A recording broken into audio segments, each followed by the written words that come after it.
Bonjour à tous. Aujourd'hui, je voudrais vous parler de mon voyage au Maroc. Comme vous le savez, je suis partie au Maroc pour accompagner la retraite spirituelle que j'avais organisée avec un groupe pendant 9 jours. Depuis Marrakech, on avait traversé l'Atlas et ensuite on avait été dans le désert du Sahara avec une famille de nomades en immersion. Donc le voyage a été tellement fabuleux, enfin mes 3 semaines au Maroc ont été tellement incroyables que j'ai vraiment envie de les partager avec vous. Donc je vais faire plusieurs vidéos. Dans la vidéo d'aujourd'hui, je vais vraiment vous parler de mon expérience du Maroc.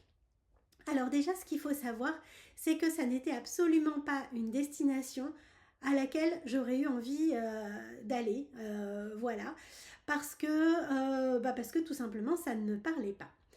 Et donc, c'est Brahim de Étoile du désert qui m'a contacté pour me demander si je voulais organiser une retraite spirituelle en immersion avec la famille de nomades. Et s'il ne m'avait pas proposé, pour être honnête, je n'aurais jamais mis les pieds au Maroc. Ce qui est surprenant parce qu'en fait, j'ai des origines en lien avec le Maroc. Mon père est né au Maroc, ses frères et sœurs également, ma grand-mère paternelle également. Et donc, voilà, il y a plusieurs membres de ma famille dans toute la branche paternelle qui est en lien avec le Maroc. Et peut-être que, à force d'entendre parler du Maroc, je n'avais pas envie d'y aller, mais vous savez bien comment ça se passe. À un moment, on est toujours attrapé par notre histoire familiale, par notre transgénérationnel, et si on ne veut pas prendre la porte, on nous fera passer par la fenêtre. Donc c'est ce qui s'est passé, et pour être honnête, je suis ravie que la vie m'ait fait passer par la fenêtre. Alors en rentrant, hein, pas en sortant, je ne suis pas du tout, je suis pas passée par la fenêtre dans le mauvais sens du terme, c'est vraiment très très positif. Je suis restée 3 semaines au Maroc. Donc, quelques jours, je suis arrivée en avance par rapport au groupe avec mon amoureux. On a passé quelques jours ensemble à Marrakech, je crois 4 jours tous les deux. Ensuite, j'ai accueilli le groupe. J'ai fait toute la retraite spirituelle. Et ensuite, quand le groupe est parti, j'ai fini mon séjour sur Essaouira. Tout ce qui est retraite spirituelle, je vous en parlerai dans une autre vidéo parce que ça mérite une vidéo. Elle mérite une vidéo à elle toute seule. Voilà. Et je ferai encore une autre vidéo parce que des idées, j'en ai plein, sur tous les trésors que j'ai ramenés du Maroc parce que c'était vraiment, vraiment très, très riche. Et donc, voilà, j'ai envie de vous partager ça parce que il y a plein de choses très intéressantes. Donc, qu'est-ce que j'ai aimé au Maroc? Alors déjà, euh, comme certains le savent déjà, j'ai passé une partie de mon enfance et de mon adolescence, et même en tant que jeune adulte, en Afrique. Donc voilà, j'ai vécu dans plusieurs pays d'Afrique noire, mais je n'étais jamais venue au Maghreb. Et en fait, ce que j'ai aimé quand je suis arrivée à Marrakech, c'est l'ambiance Afrique. Ça m'avait vraiment manqué, ça faisait 30 ans que j'avais pas, un peu moins de 30 ans, que j'avais pas remis les pieds sur le continent africain. Et c'était plus quelque chose qui venait à moi. Mais quand je suis arrivée à Marrakech, il y a plein de choses qui sont revenues.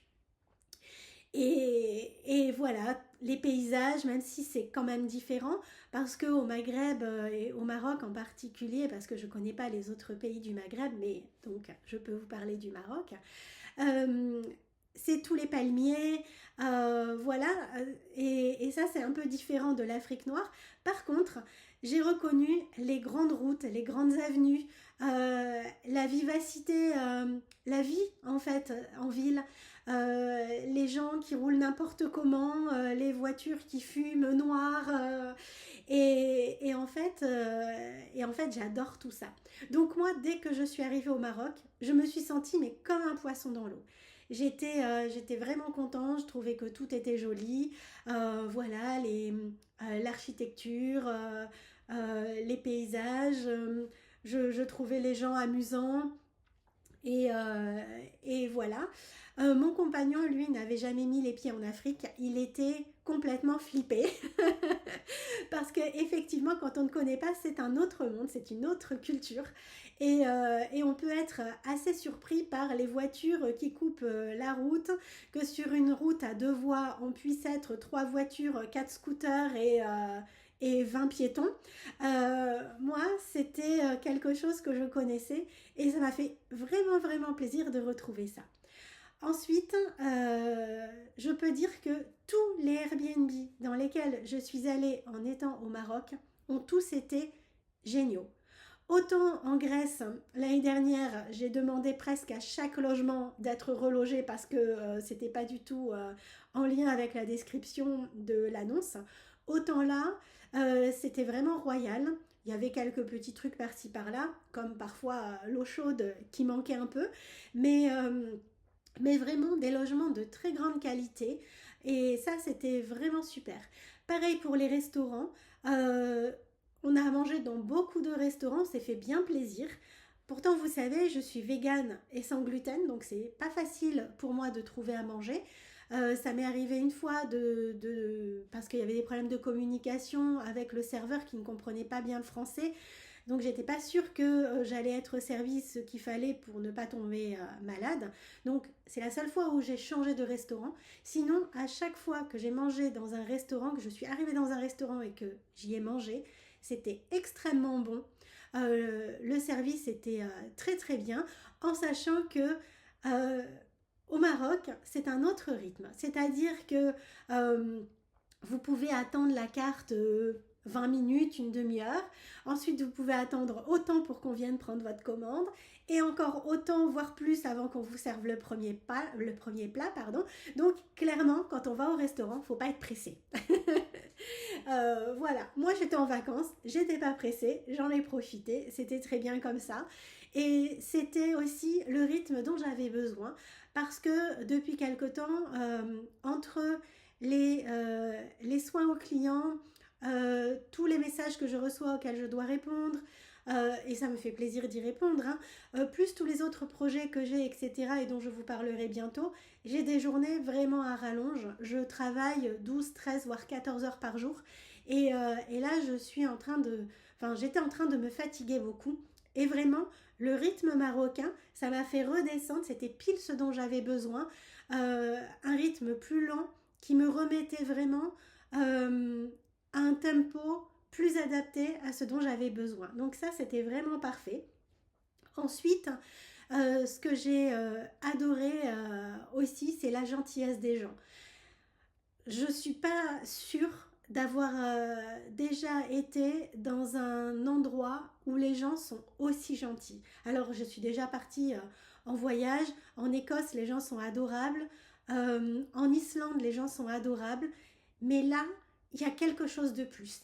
Je ne sais pas si c'est la météo avec le beau temps, etc., qui donne ça. Parce que déjà en Afrique noire, je trouvais que les gens étaient gentils. Euh, mais là, c'était vraiment, vraiment plus que tout ce que j'ai connu. Et je me suis dit, c'est formidable parce que je suis dans un pays où la population, elle est doudou, elle s'occupe de moi, elle est aux petits soins, elle fait attention à moi. Voilà, il y a beaucoup de bienveillance, de douceur. Et, euh, et je me suis dit, je récupère quelque chose que moi je donne d'habitude en consultation, où je m'occupe des gens, je fais attention à eux, etc. Mais dans la vie de tous les jours, alors oui, j'ai mes proches, mon chéri, etc., qui m'aiment très fort et qui font attention à moi, mais euh, c'est dans le quotidien. Là, c'était des gens que je ne connaissais pas et qui apportaient vraiment beaucoup d'attention et d'amour. Et rien que pour ça, c'est un pays que je vous recommande. Ça fait vraiment, vraiment du bien. Ensuite, j'ai visité Marrakech. À Marrakech, qu'est-ce que j'ai visité? J'ai visité l'université coranique, la Médressa. J'ai visité le parc Majorel, qui est magnifique. Ça, je l'avais fait avec le groupe. J'ai visité le musée des arts berbères, toujours avec le groupe. C'était incroyable, surtout après l'immersion avec les nomades dans le désert, parce que là, au travers d'un musée, on retrouvait toute leur culture, tout ce qu'ils nous avaient transmis, tout ce qu'ils avaient partagé avec nous. C'était vraiment, vraiment royal. Et en fait, ce que j'ai vraiment beaucoup aimé, c'est peut-être l'un des musées que j'ai le plus aimé de ma vie. Donc, si vous allez à Marrakech, je ne peux que vous recommander d'aller visiter ce musée. Euh, et il a une énergie comme je n'ai jamais ressenti dans aucun musée. Quand on rentre, il y a la pièce, en fait c'est différentes pièces, on rentre et puis il y a des explications, etc. Et au moment de rentrer dans la salle suivante où on commence à pouvoir voir les vêtements, les bijoux, tous les outils qu'ils utilisent au quotidien, au moment de passer le seuil de la porte pour aller dans la partie vraiment de leur culture, j'ai senti une énergie euh, extrêmement puissante en termes de tradition. C'était la première fois de ma vie que je ressentais l'énergie des traditions avec vraiment tout le cœur que les gens ont à transmettre leurs traditions de génération en génération. C'était la première fois de ma vie que je ressentais ça. Alors, il faut dire aussi que j'ai évidemment recontacté des vies antérieures où j'étais berbère moi-même. Et là, je vais pleurer sûrement d'émotion. Euh, et donc, pardon, plus je touche le micro, ça va peut-être vous faire des, ça va peut-être faire des interférences. Mais quand on recontacte des vies antérieures et, euh, et que on a sous les yeux les choses dont on se souvient avoir porté, s'être servi, etc., c'est juste fabuleux. Enfin, je sais pas comment l'expliquer parce que ça me fait toujours le même effet. Ça m'émeut, pardon, j'ai la voix qui, je pensais pas pleurer pendant la vidéo. Voilà, c'est encore l'émotion. J'ai pleuré pendant 3 semaines, je continue. Euh, alors, excusez-moi, comme je peux pas mettre pause sur la vidéo, vous allez tout voir en direct. Et donc, en fait, c'est extrêmement émouvant d'être sur deux époques en même temps. C'est-à-dire être dans qui je suis aujourd'hui, dans l'ici et maintenant, et récupérer des émotions, des connaissances, des souvenirs de choses qui existaient pour moi avec une autre identité, une autre apparence physique. Et ça, c'est quand même formidable. Et j'avais vraiment envie de vous le partager. Euh, voilà, parce que j'ai recontacté des vies antérieures quand j'étais dans le désert. J'ai recontacté aussi des vies antérieures quand j'étais dans ce musée des, des arts berbères. Et donc, voilà, tout ça pour vous dire aussi que parfois, la spiritualité, elle peut vous sauter dessus comme ça. L'énergétique, les vies antérieures, etc., ça peut nous sauter dessus comme ça, au détour d'un endroit, d'un vêtement, donc d'un musée, d'une situation. Et pour moi, ce sont toujours des grands moments d'émotion euh, pour, euh, pour lesquels je me sens vraiment pleine de gratitude. Voilà, bon, je suis désolée. En même temps, ceux qui me connaissent depuis longtemps savent que c'est pas la première vidéo où je suis émue et ça sera sûrement pas la dernière. Voilà, je suis une hypersensible, c'est comme ça.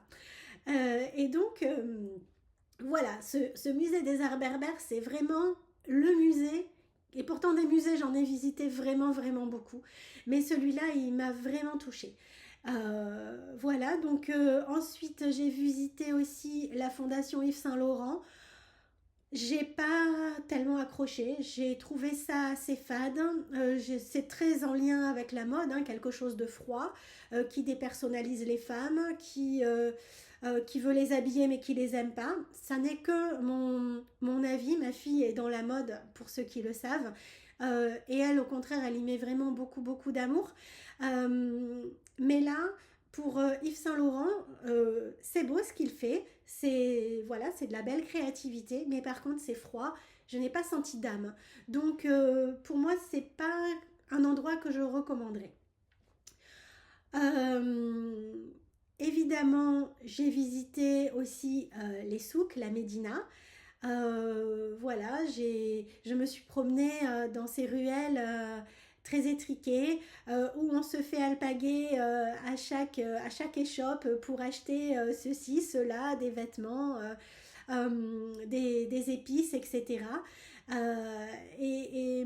Moi j'aime bien ça parce que en Afrique noire on avait un peu ça aussi, le fait de se faire héler, interpeller par des gens qui veulent vendre parce que c'est leur façon de vivre et de survivre. Donc voilà, et après il y a ce côté un peu pimenté de faire, comment dire, de négocier, tu me donnes un prix, je le divise par trois, et puis après on se met d'accord, etc. C'est un peu sportif, c'est un peu rigolo, voilà, et surtout c'est toujours bon enfant parce que, et c'est ça que j'ai aimé aussi au Maroc, c'est que quand finalement on dit non et qu'on ne veut pas acheter, comme ils disent, on reste bons amis, et effectivement, on se dit au revoir, tout le monde a le sourire, il y a pas de choses négatives, il y a pas, on sent pas que quelqu'un a été vexé ou blessé, ou voilà, ça reste très bon enfant et très très positif, très bienveillant. Donc c'est vraiment chouette. Voilà, et bien sûr, j'ai fait un hammam avec le groupe aussi, un hammam traditionnel. Alors, c'était la première fois que je faisais un hammam marocain traditionnel. Peut-être qu'il en existe en France, mais j'avais pas encore expérimenté ça. C'est une sacrée expérience, c'est dynamique, on se fait retourner dans tous les sens, on a du chaud, on a du froid. Moi qui aime bien la douceur, qui aime bien me faire cocooner quand je me fais masser, etc., c'est clairement pas le massage que j'ai préféré. Mais par contre, quand ça a été fini, euh, je me suis sentie vraiment bien. J'ai senti que mon corps respirait, j'ai senti que ma peau respirait, j'ai senti que mon aura respirait. Donc il se passe vraiment quelque chose au niveau des énergies. Voilà, c'était...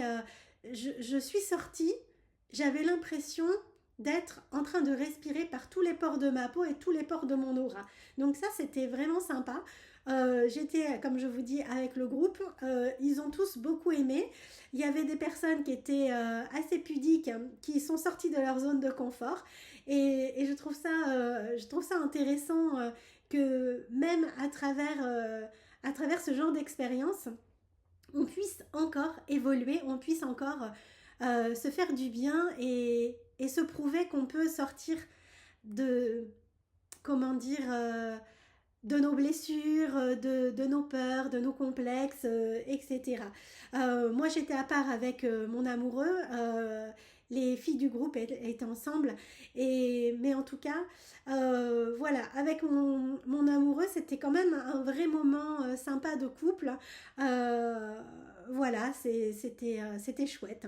Donc vraiment un séjour à Marrakech très dynamique, très positif. Clairement, j'y retournerai parce que vraiment, j'ai adoré. Ensuite, on est allé dans, comment dire, oui, pardon, j'ai oublié de vous dire qu'on avait aussi été donc dans des appartements Airbnb, mais aussi en riad. Et les riads, alors c'est un petit peu onéreux. Alors tout dépend voilà, tout dépend des bourses de chacun, mais une nuit en riad, faut compter une centaine d'euros à peu près avec le petit déjeuner. Euh, Alors qu'en Airbnb, pour 50 euros, 60 euros par nuit, voire même moins, on peut avoir quelque chose de très très bien. Les riads, c'était compris dans la retraite spirituelle, c'est pour ça qu'on a pu en profiter. Je ne peux que vous conseiller au moins une nuit d'aller dans un riad parce que c'est un logement traditionnel avec l'architecture traditionnelle, les moulures au plafond, c'est vraiment sublime et c'est vraiment empreint de la culture marocaine et dormir dans ce genre d'endroit, je trouve que ça permet d'être encore mieux connecté à ce pays qui nous accueille pour un temps plus ou moins long. Et, euh, et voilà, ça je ne l'ai pas retrouvé dans les Airbnb, qui sont des logements comme on peut trouver chez nous en France, hein, ou en Occident. Donc voilà, il n'y avait pas de dépaysement au niveau des Airbnb. Par contre, en termes de riad, là vraiment, on se sent dans les mille et une nuits et c'est formidable avec comment dire, des terrasses extérieures. Alors ça, dans les Airbnb, je les ai eu aussi, des terrasses extérieures à Essaouira. On disait dans un appartement avec une terrasse extérieure vue sur la mer, c'était quand même formidable. Mais il n'y avait pas les moulures au plafond, il y avait pas tout ce côté vraiment mille et une nuits en fait. Voilà, donc, et puis au Riyad, après il y a le petit déjeuner, et le petit déjeuner est un petit déjeuner traditionnel marocain berbère. Alors pour ma part, j'ai pas grand chose à manger parce que à part le thé et le jus d'orange pressé, quelques fruits, il peut y avoir des oranges, il peut y avoir des dattes. Sinon après, ça va être des galettes de blé, des confitures à tartiner dessus, etc. Et moi, je suis pas très très sucre, donc voilà, il y a des omelettes aussi. En tant que végane, je ne mange pas d'omelette, mais le groupe, que ce soit mon compagnon ou les personnes du groupe, se sont régalés avec les petits déjeuners. Donc voilà, je vous le dis, c'est plein d'épices, c'est coloré, c'est vraiment chouette. Mais quand on est végane et sans gluten, c'est un peu plus difficile de pouvoir s'alimenter sur les petits déjeuners berbères. Voilà, ensuite, par rapport au désert, je pense que ça, je vous en parlerai directement dans la vidéo sur euh, la retraite spirituelle avec le groupe. Et donc, je vais passer à Essaouira. Essaouira, c'est sur la côte atlantique et c'était complètement à l'opposé de Marrakech. Autant Marrakech, c'est Speed de chez Speed, avec, comme je vous disais, des voitures, des piétons, des scooters, des motos partout. Autant Essaouira, c'est beaucoup plus tranquille, il y a moins de voitures. Alors, tout le monde se coupe la route quand même, mais comme il y a moins de voitures, c'est plus facile. La Médina, elle est moins étriquée, il y a plus de place, on respire mieux, il y a un port. Pour ceux qui aiment, il y a possibilité au port d'acheter du poisson et de le faire griller sur place et de le manger sur place. Donc vraiment, on achète aux pêcheurs et on peut le manger directement ensuite. Donc mon compagnon s'est fait très plaisir par rapport à ça. Voilà, donc Essaouira, c'est vraiment vraiment très très cool. Euh, c'est, on a passé 8 jours là-bas. Honnêtement, pour visiter, ça mérite pas 8 jours parce que il n'y a pas tant de choses à voir. Surtout quand on a fait Marrakech avant et qu'on a déjà fait toutes les emplettes, parce que ça je ne vous l'ai pas dit, mais je vous en parlerai aussi dans une vidéo, une autre vidéo. C'est que clairement, comme tout est pas cher, on a envie de tout acheter. Et pour la petite histoire, j'avais tellement tout acheté que j'ai dû acheter une autre valise et que j'ai dû prendre un surplus de bagages pour ramener tous les souvenirs chez moi. Voilà, mais au final, la grosse valise, mais vraiment la grosse valise, m'a coûté 25 euros. J'ai payé 50 euros de frais de surplus, de bagages supplémentaires, ce qui m'a fait 75 euros, ce qui n'est peut-être même pas le prix de cette grosse valise en France. Donc clairement, j'étais gagnante. Voilà, mais je me suis lâchée. J'ai ramené, je crois que j'ai jamais ramené autant de choses d'un voyage à l'étranger que j'ai pu ramener du Maroc. Voilà, mais je vous en parlerai dans la vidéo que je ferai spécialement pour ça. Et donc voilà, Essaouira, c'est au bord de l'océan. Le rythme est très très cool. Les prix sont quand même bien plus intéressants qu'à Marrakech pour bon nombre de choses. Par contre, on peut moins négocier. Et parce que justement, comme les prix sont un peu plus justes, il y a moins de marge de négociation, mais on y arrive quand même. Disons que à Marrakech, il faut diviser les prix par 3. À Essaouira, par un tiers, on dirait. Moins 30% pour arriver à un prix qui soit à peu près correct. Et voilà. Donc, on a bien profité. On a trouvé des restaurants. Alors, j'ai pu manger dans un restaurant vegan sur Essaouira. J'ai pu aussi manger les simaki à 2 euros. du jamais vu en France. Donc ça fait quand même plaisir de voir que on peut manger très très bien pour pas cher. Et le dernier soir, j'ai mangé un tagine à 4 euros. Donc voilà, et c'était vraiment le bon plat. Donc c'était assez... Enfin les prix sont très très très intéressants. Les gens sont toujours aussi adorables.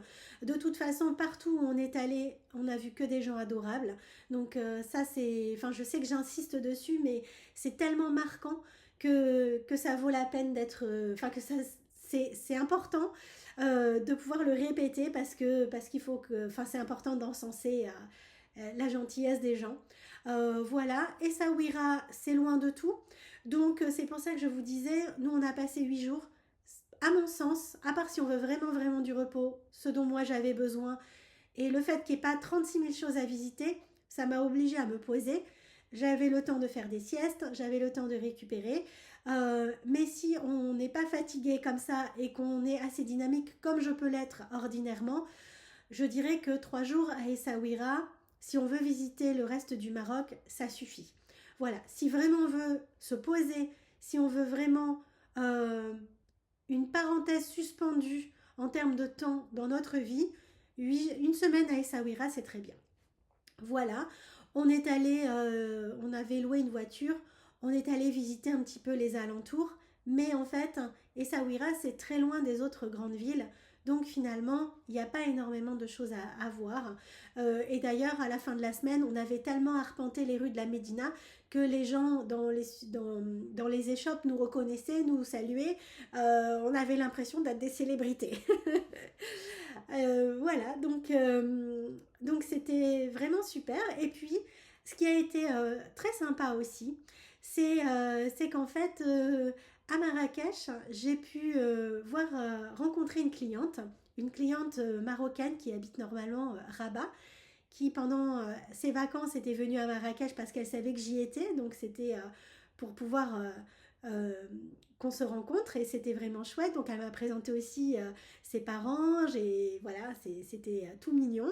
Moi j'étais avec mon compagnon et ma tante, donc voilà, on a fait les présentations familiales, on a passé vraiment un très très bon moment. Des gens tout à fait charmants et c'était vraiment super et en plus je ne sais pas si vous voyez, elle a eu la gentillesse de m'offrir un collier. J'ai choisi la pierre et c'est un petit papy qui vendait les pierres qui m'a fait le collier sur l'instant. C'est moi qui ai tout choisi, les petites la pierre, les pampilles, le cordon, enfin c'est du sur-mesure, offert avec amour. Voilà, c'était vraiment très très touchant et je remercie encore cette cliente de tout mon cœur. Voilà, c'était un vrai plaisir. Je la connais par visio depuis un petit moment maintenant, voilà peut-être 2 ans, et c'était vraiment chouette de pouvoir la rencontrer en vrai. Et puis, il y a eu une autre surprise le dernier jour à Essaouira. Comme je mettais régulièrement des stories, etc., j'ai une copine qui m'envoie un message en me disant Eh, mais t'es à Essaouira? J'ai dit oui.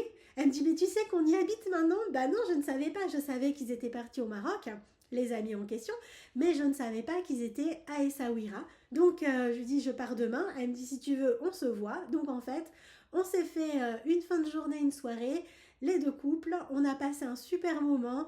On a pu voir où ils habitaient, comment ils vivaient, ils nous ont partagé tout leur bonheur, etc.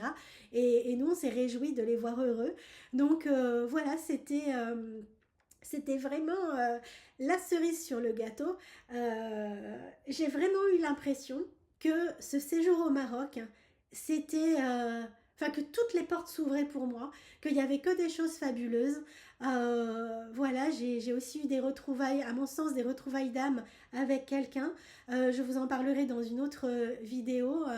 Voilà, quand je suis rentrée dans une herboristerie, mais sur la vidéo que je vais faire pour vous expliquer tout ce que j'ai acheté, etc., et vous montrer tous mes petits trésors, je vous parlerai de cet épisode-là. Donc vraiment, ça a été un voyage extrêmement riche. Donc, il y a eu la part transgénérationnelle, il y a eu la part karmique, il y a eu celle que je suis aujourd'hui qui a tout reçu. Et voilà, c'est très très, je suis encore émue. Voilà, ça a été 3 semaines formidables.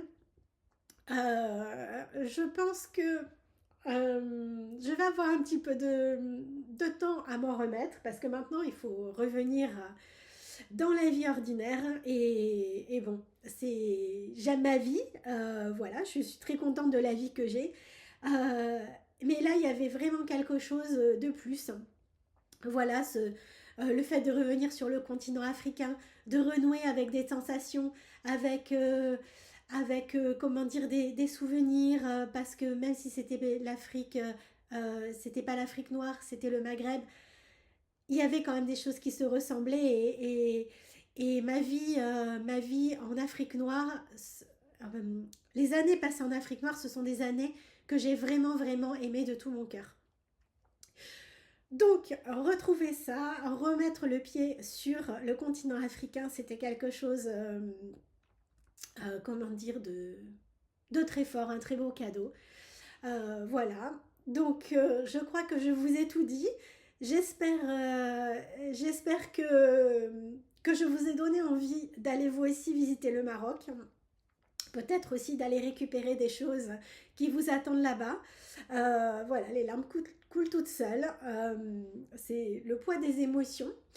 Voilà, en tout cas, je ne peux, si vous ne connaissez pas le Maroc, je ne peux que vous recommander d'y aller. Alors, juste, je vais finir sur ce que les Marocains disaient. Marrakech, Arnakesh, parce qu'on se fait un peu plumer au niveau des prix, sauf si on sait bien négocier, voilà, on se débrouille plutôt pas mal. Ensuite, ils disent Essaouira, ça ira.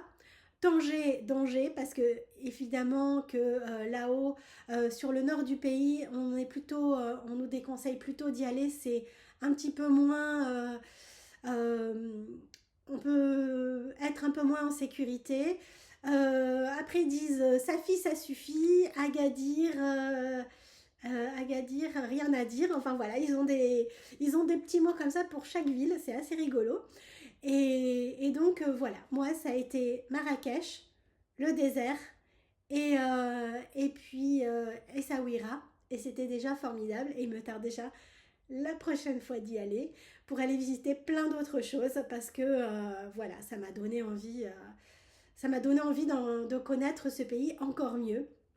Donc, si vous avez déjà visité vous-même le Maroc et que vous avez envie de partager votre expérience, ce que vous avez aimé, ce que vous n'avez pas aimé, voilà, j'ai pas parlé de ce que j'avais pas aimé parce que c'était tellement peu par rapport à ce que j'ai aimé. Voilà, je vais quand même vous le dire, ce que j'ai un peu moins aimé, évidemment, c'est parfois la pauvreté des gens, c'est le manque comment dire, le manque de bienveillance pour notre terre-mère, puisque voilà, les poubelles, bah, c'est un peu partout dans les rues et dans la nature. Mais l'Afrique noire est comme ça aussi. Le continent africain que moi je connais est comme ça. Donc voilà, je l'accepte tout à fait. Mais la part de moi qui est respectueuse de la terre était un petit peu chagrinée de ça. Après, quand on va dans un pays, on l'accepte comme il est, on accepte les gens comme ils sont. Et ça, c'était pas très important à relever par rapport à tout le reste qui était tellement magnifique. Voilà. Ben je vous laisse me dire si vous-même vous avez visité le Maroc, si ça vous a donné envie d'y aller. Et puis voilà, je vous dis à bientôt dans les prochaines vidéos que je vais faire autour du Maroc et de tout ce que j'y ai appris. Je vous souhaite une belle journée, à bientôt.